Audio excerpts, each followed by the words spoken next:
Well, hello everyone who's here. Can you hear me well?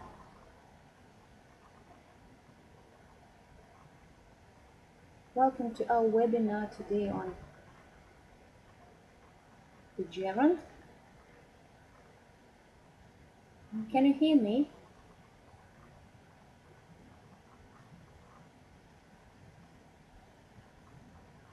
Thank you very much. So we start, right? Thank you. Well, if I have some problems with the internet connection, please don't go away. I will just do everything possible to make again connection possible and resume our talk, okay? Verb of speech which are called verbals. So as for the gerund, the thing is that talking about the origin of the gerund, it is the same as that of the infinitive.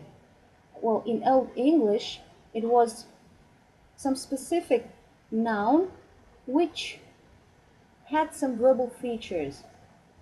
And at the same time, in the process of time, it became verbalized, so it possessed both nominal features, that is the features of the noun, and the features of the verb. And we nowadays have the ing form, which we call the gerund. Like in modern English, we speak about gerunds. But the thing is not to mix them up with participles, that is participle 1, which also has the same form ing. And well, next time, in our next webinar, when we speak about participles and participle 1, we'll talk about the differences in how to differentiate between participles and gerunds. But today we're talking about the gerund. So on the screen, on the slide, you'll see examples of gerunds in modern English. I remember meeting him somewhere, so maybe this is the form of the gerund, and going out with Shane Miller was a mistake. Talking about the grammatical forms, here when we speak about the grammatical forms, we speak about the verbal features of the gerund. Well, as for the grammatical forms, here we have 4 grammatical forms. Again, we speak about simple forms, perfect forms, like on the screen you see the examples of the verb to write, which is in the form of the gerund. And here you see so indefinite or simple form, active, writing, the passive form, being written, the perfect form, having written, and having been written, that is the perfect passive. Again, you should bear in mind that these 2 categories of tense and aspect are features of the verb. So this way, the gerund has only 4 grammatical forms. Indefinite, that is simple, and active and passive, that is concerning the voice. So talking about simple and perfect forms, the category of tense, the category of the verb, the verbal feature of the gerund. Well, 2 forms, indefinite, simple and perfect form. What is the difference between them? So you've got the next slide. Okay, yes, you see the next slide. And it shows different sentences containing gerunds in different tense forms. So the simple form, I'm busy writing a letter, and the perfect form, he denies having stolen the papers. What is the difference between these forms? Here we do not talk about the present tense and the past tense. We speak about the time relatively. Again, I would like to remind you that when we speak about verbals, non-finite forms, the infinitive, gerund, and participle, we bear in mind that they show time relatively. Like simple forms or infinitive or indefinite forms, they show time simultaneous with the action of the predicate in the sentence. Like, I'm busy writing a letter. Writing at the same time, simultaneous with the action of being busy, am busy. Or she began sobbing again. the act of sobbing, the action of sobbing expressed by the gerund, took place at the same time as the action of the predicate began. So she began and she sobbed, two actions at one and the same time, showing simultaneity or simultaneous actions. As for perfect forms, they show actions prior to the action of the predicate. So, like in the sentence, he denies having stolen the papers. First, the action of stealing the papers took place, and after that, he denied that. Or just to explain that in simple words. Or in the second sentence, having explained this subject, we fell to discussing books. So the gerund here in the perfect form shows the action which was prior. It shows priority, right? It was first in the line. And after that, we fell to discussing books. So once again,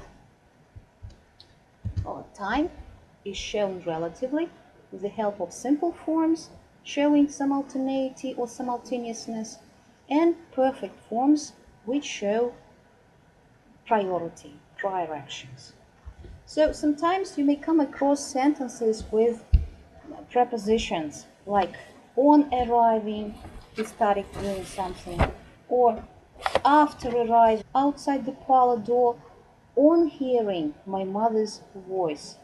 So on hearing my mother's voice can be used in the perfect form as well. I paused outside the parlor door, having heard my mother's voice, also possible, right? The preposition here shows time, so that is enough to use the preposition. The same with the second sentence, after arriving. Sorry, there is a mistake in the second sentence here. After arriving, they sat down to dinner. It should be this way. Sorry about that. After arriving, they sat down to dinner. Again, instead of the preposition we expect, which is specific for the verbs and for the gerund as well, this is the category of voice. So the gerund may possess, or not may possess, but it really possesses the category of voice. So we speak about the forms writing and being written here. And again, the examples on the screen show that when we speak about the active forms, here we have the performance by the subject, by the doer of the action. The action is performed by the doer of the action, himself or herself. And when we speak about the passive forms, here the subject is acted upon. I was afraid of being rejected, the passive form. I was rejected. She felt irritated by being kept, that is, she was kept. And well, you see the perfect form, she was surprised and having been received in this manner, that is, she has been received or she had been received in this manner. So the category of voice is typical for the gerund, showing the verb character of the gerund. Well, so the next thing, which is specific for gerunds as verbal parts of speech, that is that they can take objects. So you see the gerund can have an object, like in the sentence which is given on the screen. She began clipping the flowers and arranging them in a vase. So clipping what? The identifying question is what? And here we have direct objects, both expressed by the noun, the flowers, and arranging what? Them, expressed by a pronoun. So the gerund can take objects as a verb. This is again the verbal character, the verbal feature of the gerund. The next point, gerunds can be modified by adverbs. Okay, let's wait for the next slide. So gerunds can be modified by adverbs. That is, they can take adverbs, and this is again a verbal feature of the gerund. Like in the sentence, which is given as an example here, John had a passion for birds and an aptitude for sitting very still to watch them. Sitting how, in what way? So still is an adverb here. Gerunds can take adverbs. This is again specific for verbs. So that is all concerning verbal characteristics of the gerund. Now let's turn to noun features of this verbal, of this non-finite form. Well, can you think of any noun characteristics of the gerund? Okay, you can see them on the screen. The first, that is that it can be used as the subject in the sentence. Well, actually speaking about the noun features of the gerund, first of all, we start speaking about the syntactic functions of gerunds in the sentence. So it is specific for both nouns and gerunds to be the subject in the sentence. So on the slide you see two examples. Crossing the river was a hard task, and avoiding difficulties is not my method. Well, how do we know that in these sentences the gerunds are the subjects?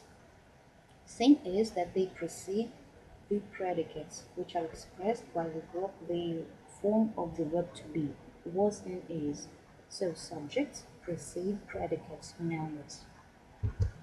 So the first noun feature of the gerund, that is to be the subject in the sentence. What is the next feature? Again, it is about the syntactic function. What is the different syntactic function that we have when we speak about gerunds? Well, and we compare them with nouns. This is an object in the sentence. So the gerund may have the function of an object in the sentence, like in the given example, you can't avoid being talked about. Being talked about is the passive form, and this is an object in the sentence. The corresponding question is, you can't avoid what? Being talked about, the object in the sentence, expressed by a gerund. Well, can you think of any other features which are typical for the noun, but we also find them with gerunds? The next specific feature, common for both nouns and gerunds, that is what? It can be used with the preposition. So you've got this slide on the screen. Gerunds can be used with the preposition. They can be preceded by the preposition, like in the given examples. They sat without talking for a long time. Without talking, the preposition without. They opened the door by pushing it slightly. By the way, this is one of the factors which distinguishes gerunds from participles. I mean participle one. Or if you come across an ing form with a preposition, so be sure to call it, to name it the gerund, because only gerunds can be used with the prepositions, but not participles. Okay, by pushing it slightly and without talking to someone. Any other noun features? There is one more. Well, as you see, the gerund possesses more noun features than the infinitive if we compare that. So one more feature, which is of noun character, it can be modified by an attribute. It means that the gerund can be used with an attribute. Or in brackets you see the word possessives, and the examples show that the gerund is used with nouns and pronouns in the possessive form, like I insist on Mary's going there, and I insist on her going there. Her and Mary's are the possessive forms of the noun and the pronoun, and together they make a complex, a gerundic complex, about which we are going to talk. So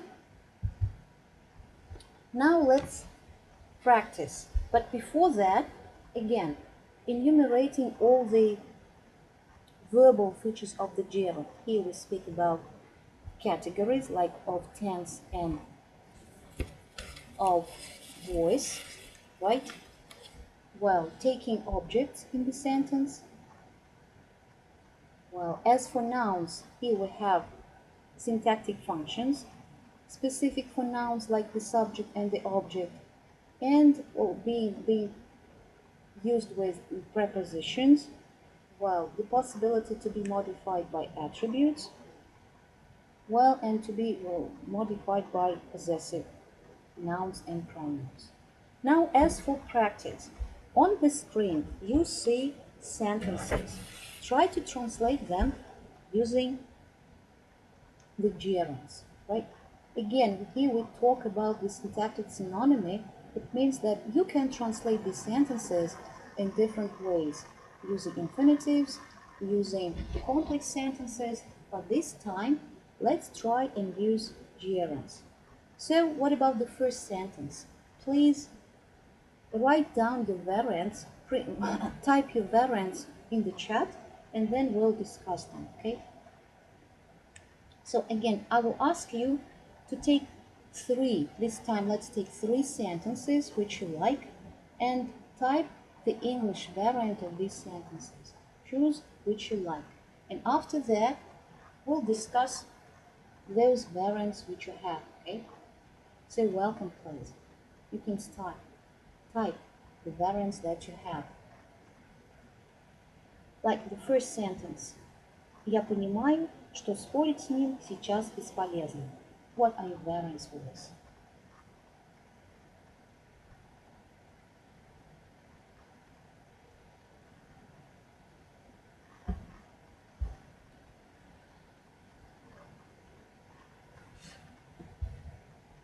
Well, I understand arguing with him is useless now. This is a good variant, right? Very nice. I understand that arguing with him now is useless, also good.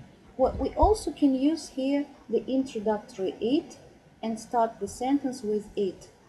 I understand that it is pointless to argue with him. This is very good. This is a variant from Alisa, very nice. So we start the sentence with it, very good. I understand that arguing with him is useless. Well, you see, spinner, sorry. Well, the final word should be an adjective, useless, but not the adverb in your case, okay? I understand that arguing with him is useless. Thank you very much. Now, can you turn to the second sentence, please? Впредь избегай делать такие глупые ошибки. Wow.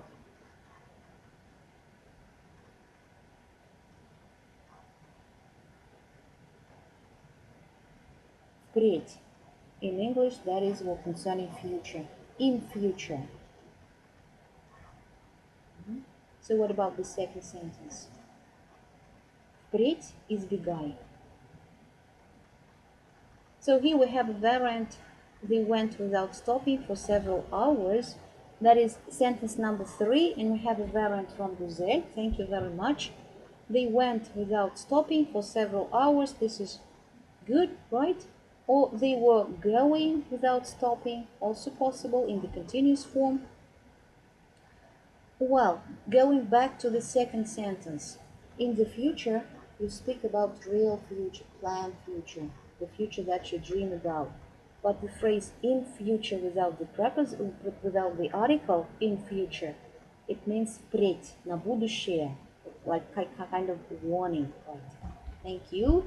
Try to avoid making such stupid mistakes. Good variant, Uliana. From now, avoid making such mistakes. From now going on, maybe that variant is possible. Thank you. So please turn to the next sentence. In future, try to avoid making such stupid mistakes. Good variant. Thank you. So please, guys, proceed to the next sentence, number 3 and number 4. Okay. Thank you for taking an active part in our discussion. So sentence number 4, number 3. In future, try to avoid making mistakes well, actually, the final phrase is not very good. Try to avoid making such stupid mistakes, we should say, Aslan. They were walking without stopping a few hours. Well, they were walking without stopping a few hours. Good parent, why not? Okay, welcome, Anna. She was busy cleaning the apartment. That's very nice, Adelina. I understand that arguing with him is useless now. Yes, good parent. She felt annoyed that she was being disturbed. Well, where do you have the gerund in the final sentence, Adelina? She felt annoyed that she was being disturbed. We don't have gerunds here, unfortunately. They were going without stopping for several hours. This is good, my son. They were walking without stop several hours. Thank you. They were walking without stop. Well, actually, without stopping, we need a gerund here with the ing, right? The ing form. Okay. So please turn to the next sentence, that is number 6, and number 7. Please go further on for sentences 6 and 7. They were going without a stop for a few hours. Renata, the sentence is good, but there's no gerund there, unfortunately. She was busy cleaning the apartment. This is nice. The clock struck 11 and she started worrying. Very good. Doing something is better than just waiting. Good parents, thank you very much.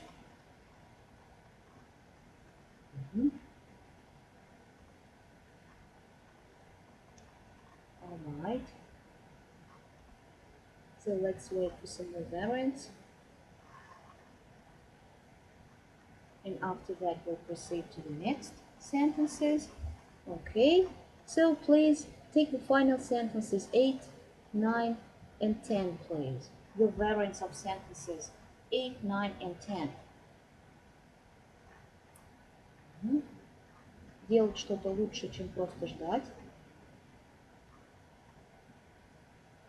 Тебе нравится, как он объясняет это правило? Она чувствовала раздражение от того, что ей мешает.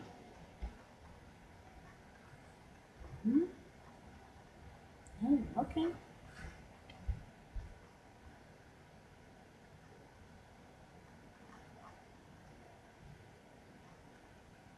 Okay.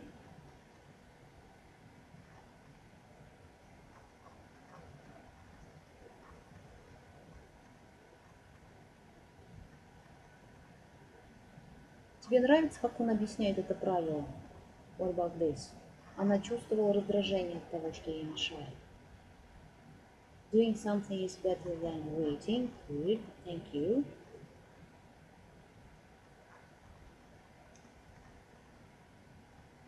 Well, actually, waiting full stop is better than with the preposition.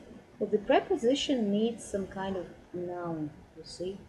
So then waiting is preferable than waiting for.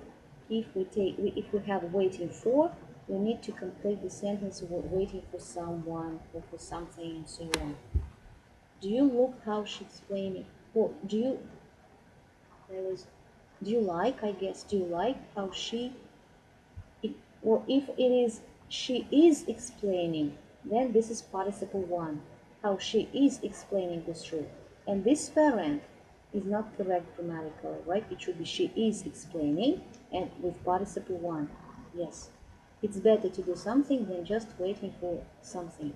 Right, in the first part, Arslan, you also can use a gerund. It's better doing something. That's right, thank you. Well, thank you for having crossed the road with me. Or we can also say for crossing the road with me, it's okay, right? Because the actions are immediate after one another, and so it's okay to use the simple form here. Katya, thank you. Do you like his explaining of this rule? Good, Baron, thanks. Do you like how he's explaining this rule? In sentence from Skinner Spinner, well, in this sentence we don't have the gerund. He is explaining, this is participle 1. Do you like his explaining of this rule? This is good, thank you. So, and the final sentence, please, number 10. Let's turn to the final sentence. Она чувствовала раздражение от того, что ей мешает. Welcome, please.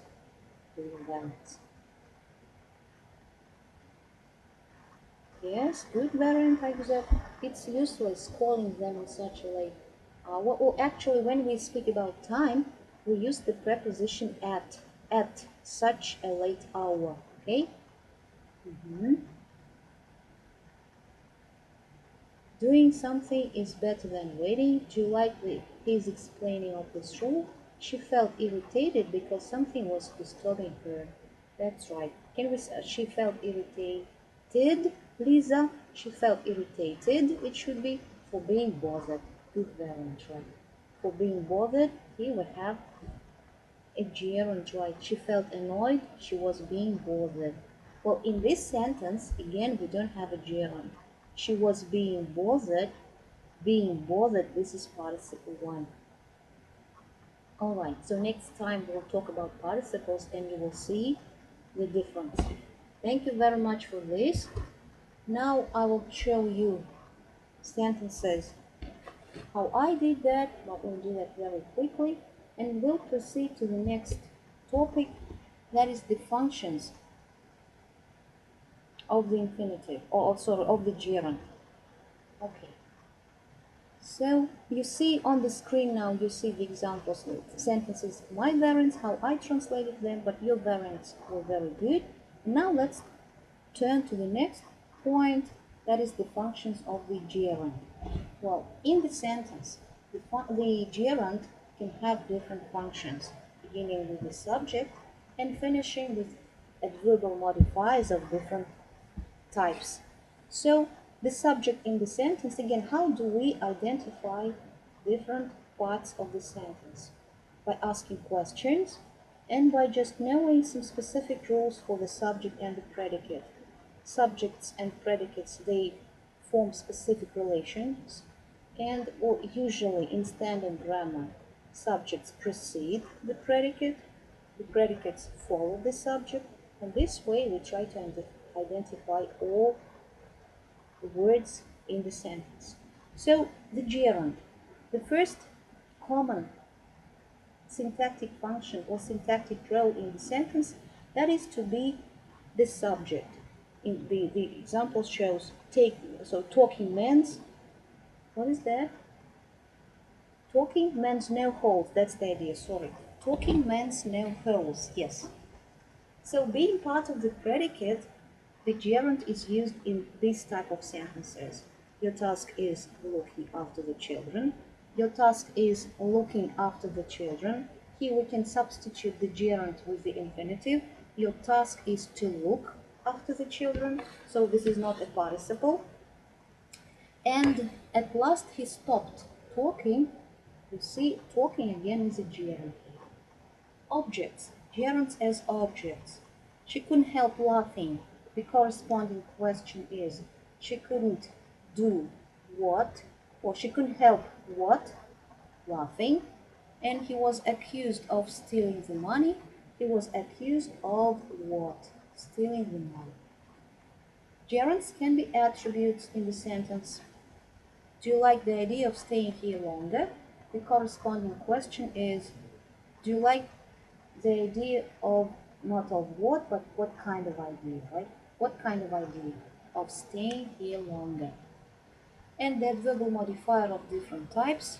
In the given examples, we have the adverbial modifier of manner.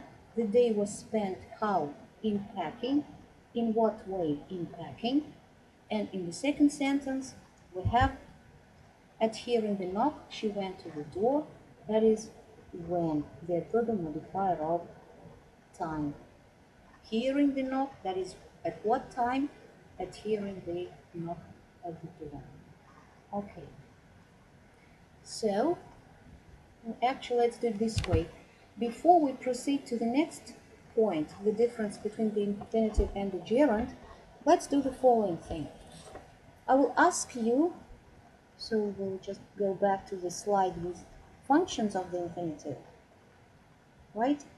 And I will ask you that, yes, that's nice, the functions of the infinitive.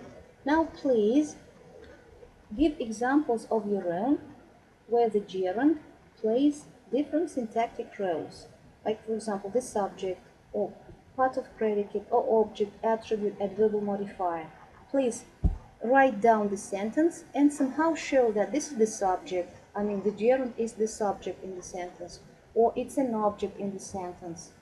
Just writing S or O or P for predicate, attribute for a, am for adverbial modifier, and so on. So I'm waiting from you sentences where you show that the gerund is in some syntactic row. Okay? So let's do this one. Welcome, please.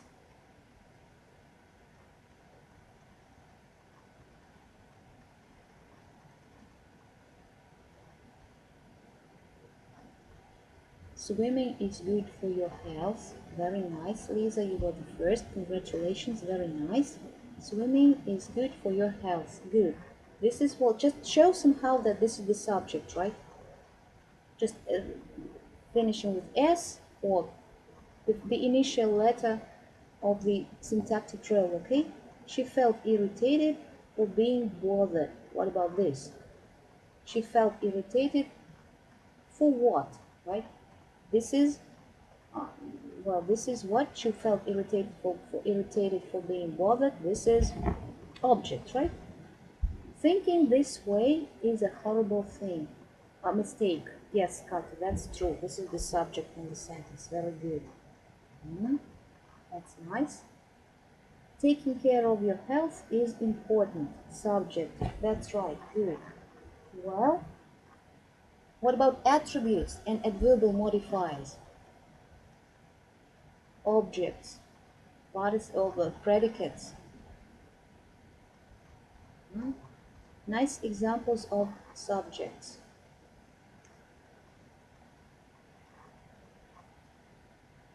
Do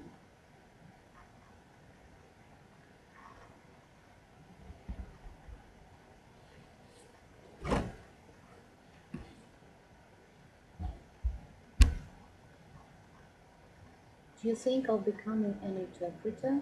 Do you think of what? That is an O. Do you think of what? This is not an attribute because the gerund of becoming follows the verb, right? Verbs do not take attributes. They take objects. So this is an object in the sentence. Do you think of becoming an interpreter? Of becoming is an object. Thank you. Adverbial modifier. She was good at learning French. She was good. Well, adverbial modifier. What question do you ask? She was good at doing what? This is an object again, right? She was good at doing what? Object at learning French. Attribute. He didn't like the idea of going to Italy. Very good sentence. Thank you. This is an attribute in the sentence. Thanks. Okay.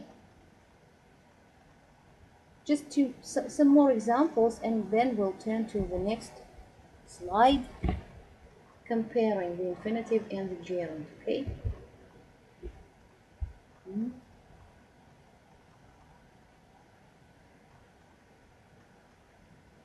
Any other examples of part of the predicate? There were no examples of this type, part of the predicate.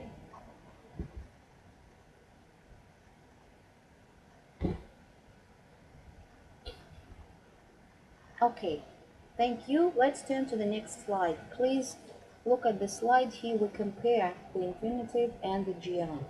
So in some sentences, they noticed her dancing attribute. Actually, this is not an attribute. They noticed what? Her dancing. This is an object in the sentence. Sorry about this. There was still a chance of catching the train. What kind of chance? Of catching the train. This is an attribute. Thank you. This is good. What kind of chance of catching the train? Thank you very much. Let's turn to the screen again and compare the use of the infinitive and the gerund. Oh, in some sentences, we can use one or different forms, and they seem to have the same meaning, like she doesn't like going there, and she doesn't like to go there. What is the difference between these sentences? Well, gerunds and infinitives, they have a slight difference. So gerunds are more abstract. Well, they are more general. The meaning of them is more generalized. Like you see in the sentence, she doesn't like going there. She doesn't like the idea of going there, right? And when we speak about she doesn't like to go there, we take into consideration a certain case, a certain occasion, specific circumstances. She doesn't like to go there because of him, right? Things like that. And the second variant with the examples, the infinitive again shows some kind of perfective action. Perfective action means completed action. He likes to smoke a cigarette, that is, he completes his action somehow, right? And when we speak about the gerund, it indicates that the action is in process all the time. He likes smoking, he likes the process of smoking, and so on. So this is the main difference, and sometimes it is important when we translate sentences from Russian into English. Okay, we turn to the next slide, and I'm just paying attention to your sentences here that you have. Linara, he was making a plan of stealing sweets. Yes, what kind of plan of stealing sweets? This is an attribute again, very good. And there was one more sentence by Güzel. He didn't like the fact of staying there for another night. That's very nice. Well, this is an attribute here. And as you see, I guess you paid attention to the fact that attributes, or gerunds as attributes, they are mainly used with the preposition of, right? The preposition of is a kind of marker for gerunds used as attributes. Thank you very much. And we turn to the next slide and the next topic, that is complexes with the gerund. You remember that non-finite forms, they tend to make complexes. A complex, I would like to remind you, is a specific structure which contains two parts or two components. One component is nominal. This is a pronoun or a noun. The other component is verbal. It is either the infinitive or a gerund or a participle. In our case, this is the gerund this time. Well, so the nominal component, the noun, and the verbal component, the gerund, they have this type of relation which is called predicative. It means that we can transform them and make a simple sentence out of them with the subject of a noun and with the predicate of this very gerund. Like in the sentence, Jim's coming to that fishing village was a blessing. You see, Jim's coming, the fact that Jim came to that village and so on. You see, so Jim's coming, this is a complex, and we can make a simple sentence out of it. Why? Because the relation between Jim's and coming is specific, and it is the same as the relation between the subject and the predicate.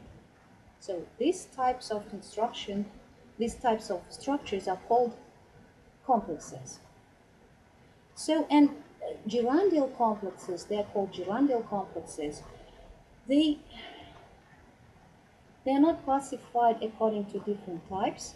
Well, that's very nice for us.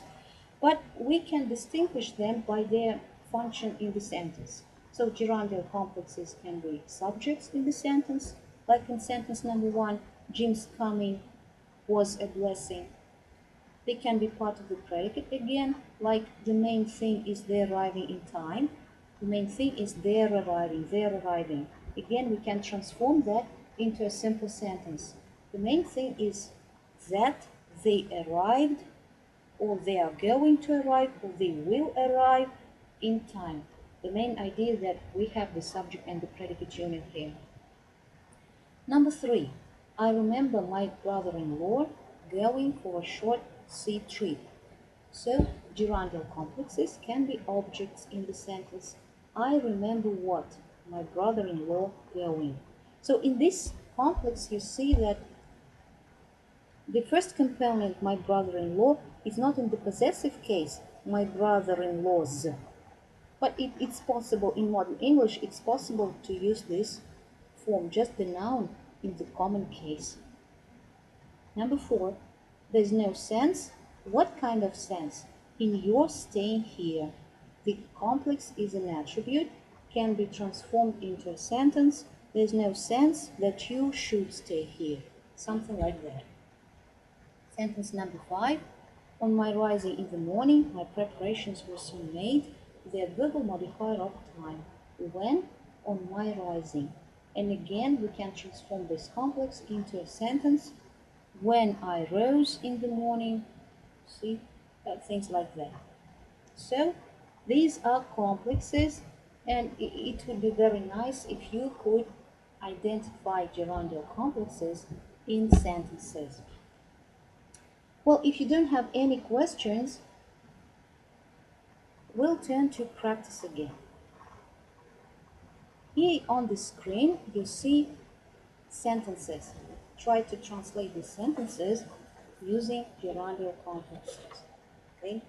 In Russian, in most cases, we have complex sentences. But in English, we can use simple sentences just with complexes. But the sentences are still simple, right? Okay, so what is the variant of the first sentence, welcome place, in the same way?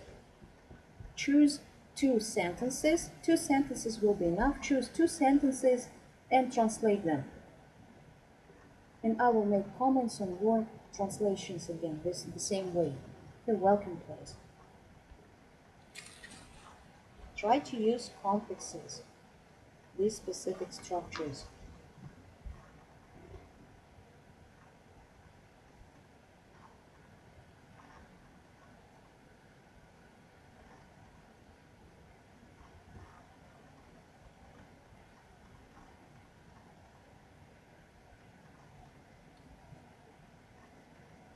Все, я настаиваю на том, чтобы он перед тобой изменился.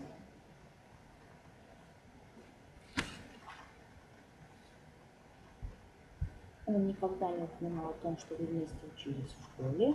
And so on. Take two sentences and translate them. Try to use gerundial complexes here. I insist on his apologize to you. Well, actually, if we speak about a complex, and this is a gerund here, we need to make it apologizing. Okay?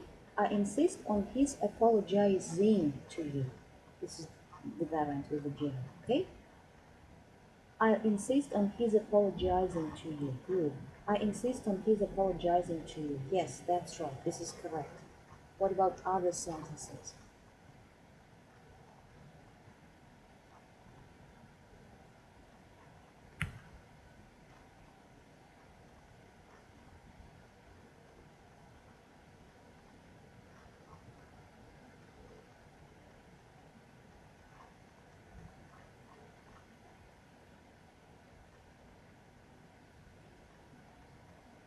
So complexes are specific structures with the nominal component and the verbal component, and they can be transformed into a sentence. I insist on his apologizing to you. That's right, good. Let's turn to other sentences, okay?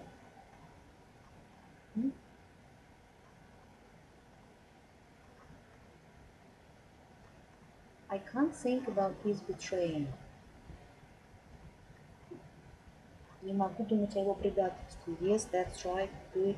Her mistake was in her refusing to take the solution. Yes, again, we have a complex here. Her refusing, that's good, thank you. Other sentences which were not taken.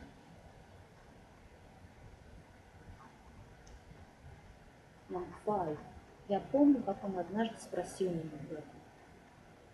Okay. He has never mentioned that you were studying together. Well, in this, the sentence is good, but it doesn't have any complex, doesn't have any gerund. He has never mentioned that you were studying together. The sentence is correct from the point of grammar, but we don't have any gerunds here, unfortunately. There's no point in me forbidding you to see each other. Yes, or instead of me, we can also use my in my forbidding. That's true. I remember him asking me about it. Also, we can, instead of him, use his. I remember he's asking me about it. That's right. He never mentioned you're studying in school with him. Good. He never mentioned the fact of studying with you at school. Or in the final sentence, listen. The fact of studying with you, we have a gerund here, but there's no complex here. The fact of he's studying with you, it would be better, something like that. I remember he asking me about it. Not he asking, maybe this is a misprint, but him asking or he's asking. Okay? It shouldn't be the common case of the noun. Not he, not she, but her or his or him and so on. Her mistake was that she refused to accept the decision. Well, Guzel, in your sentence, there are no gerunds, there are no complexes, unfortunately. Arslan, he had never mentioned of your studying together. Well, he had never mentioned, I guess there's no need to use the preposition of here. He had never mentioned what? You're studying together. That would be better. Okay, thank you. Any other variants?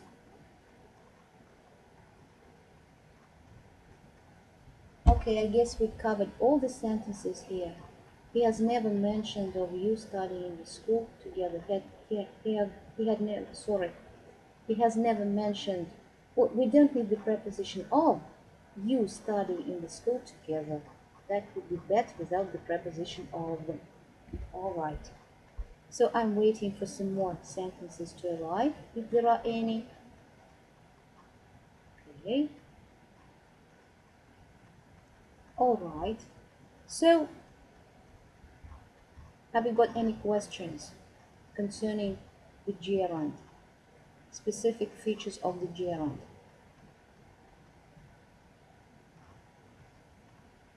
Well, I should mention that it's interesting when we translate these complexes and specific constructions and verbal constructions in general. It's very interesting to trace what structures are used in Russian for that. See, and when we translate some complex structures in Russian, we can transform them into a simple construction with gerunds and infinitives and participles and so on. So if you don't have questions, let's stop at that for today. Thank you very much for being with us together here. Well, and just don't get ill. Stay well. You see, find something nice doing at home. Well, best wishes for all of you. There's no meaning in my refusing to meet. Yes, good variant in my refusing to meet. This is a gerundial complex here. That's right, and Annie Fox. Okay. So, have you got any questions? If you don't have questions, let's stop at that. Thank you very much. Have a nice evening. Goodbye.